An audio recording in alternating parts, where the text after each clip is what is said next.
3576. Identified as bounty hunter Samus Aran. Trilogies don't always end well.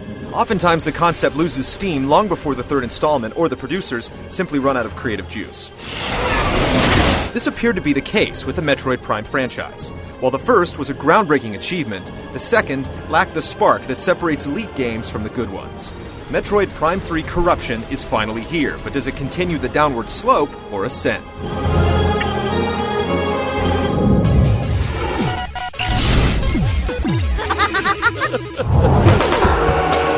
If you completed the prior two Prime games, then it's no secret that Samus was infected with Phazon. This is what Metroid Prime 3 is all about.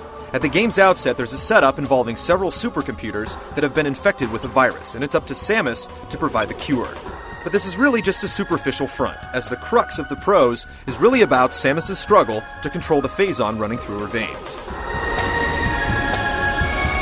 Prime 3 includes a ton of voice acting and plenty of cinemas, certainly giving it a more commercial appeal. Damn! They're targeting the planetary defense system.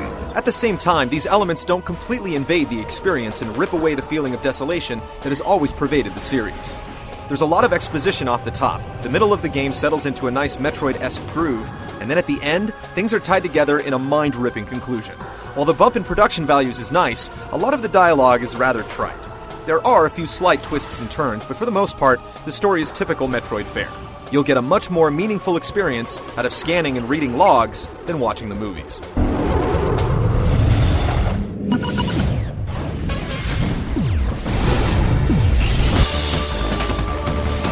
The biggest design change is how you start the game. Instead of Samus losing all her powers, she's adequately equipped out of the gate. But that doesn't mean that she doesn't finish the game with a plethora of upgrades. Nothing could be farther from the truth.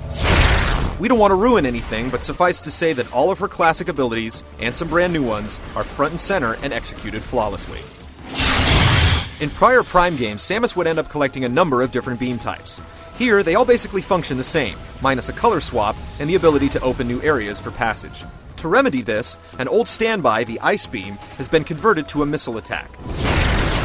Once you've collected a new beam, it inherits all the abilities of the prior beams, and therefore there's no need or ability to go back to the older armaments. Corruption is a much more neatly arranged package than the prior two games. Instead of there being one huge, confusing world, there's a handful of planets that the bounty hunter has to visit along her quest. The areas on each planet are much more compact and much easier to understand, especially when you're looking at the wireframe map.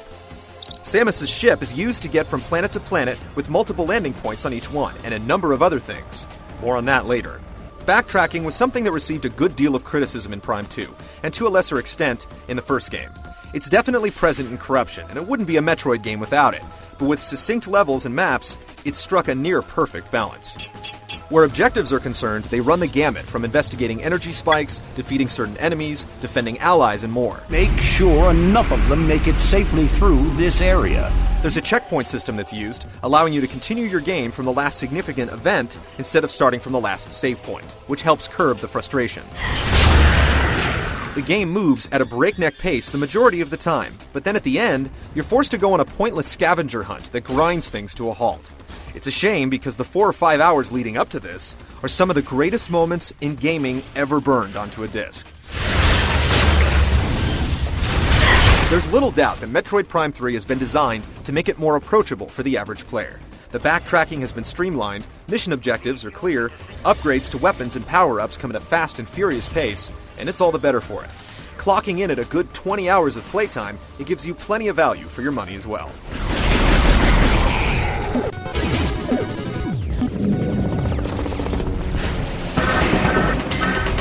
The first Metroid Prime was revolutionary for its lock-on system, and Prime 3 should be viewed in the same light for its targeting.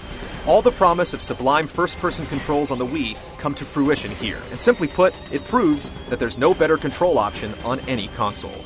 You can still lock on to enemies, but you can also fine-tune your aim. The default sensitivity is perfect. You'll be picking off the smallest of enemies from a distance with pinpoint accuracy after just a few minutes of play, and you'll never want to play a shooter with dual analog sticks ever again. It's that good. The one issue is the aiming reticle. Because the game is so colorful and frenetic, it can sometimes blend into the background, making it difficult to line up shots. This aside, the projectile combat is simply incredible. The other Wii-specific controls don't fare quite as well. You'll be doing everything from flipping switches to shaking off enemies, but like a lot of other Wii games, it has problems picking up when the controller is getting closer to or farther away from the screen.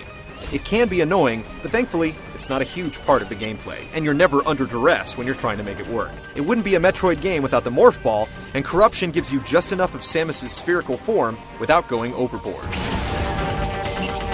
There are 4 different visors in the game, and you get the typical combat and scan shields, but there's also an X-ray visor, and most importantly, the command visor. This allows you to control Samus's ship, and you'll be surprised at just how versatile it can be. Not only can you call it in for bombing runs, but you can also use it as a portable save point if you find a landing pad, as a platform to reach new areas, and much more. You'll find yourself building a bond with the ship, which is something you rarely see in games.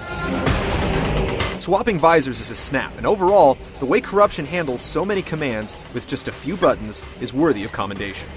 In another nod to commercial viability, on its default setting, Metroid Prime 3 doesn't present much of a challenge. Most bosses can be defeated in the first try, and you'll rarely die from combat-related injuries. This is because of the brand new Hyper Mode. By holding down the plus button, you can send Phazon coursing through Samus's body, sending her into a vicious rage.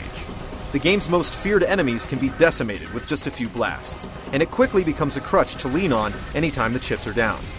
Quibbling issues aside, playing Metroid Prime 3 can be a near-religious experience.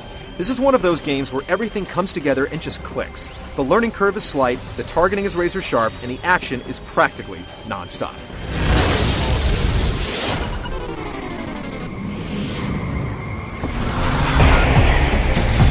It's almost assumed that more polygons, shaders, and particle effects make a better-looking game, but Metroid Prime 3 proves that art trumps all. Easily the most visually impressive Wii game, it can hold its own against any title on any other platform. It runs like greased lightning, never pausing or stuttering, despite whipping the poor little Wii's processor into a tizzy. Not to say it's not technically impressive though, it's pushing loads of geometry, all while displaying incredible particles, transparencies, bloom, and much more. It's one of those games that looks better and better the farther you go, motivating you to turn the next corner to view the next breathtaking vista. After a couple hours with Corruption, Nintendo's theory of gameplay over graphics will start to make a whole lot of sense. The original Metroid Prime is one of the highest rated games in existence, but Metroid Prime 3 Corruption is easily superior. It's far less frustrating and more action-packed, while managing to redefine console shooting controls in the process. Hardcore Metroid purists may cry foul, but for everyone else, this is the Metroid we've been waiting for, with literally dozens of set-piece moments that will grip you up, shake you around, and leave you begging for more.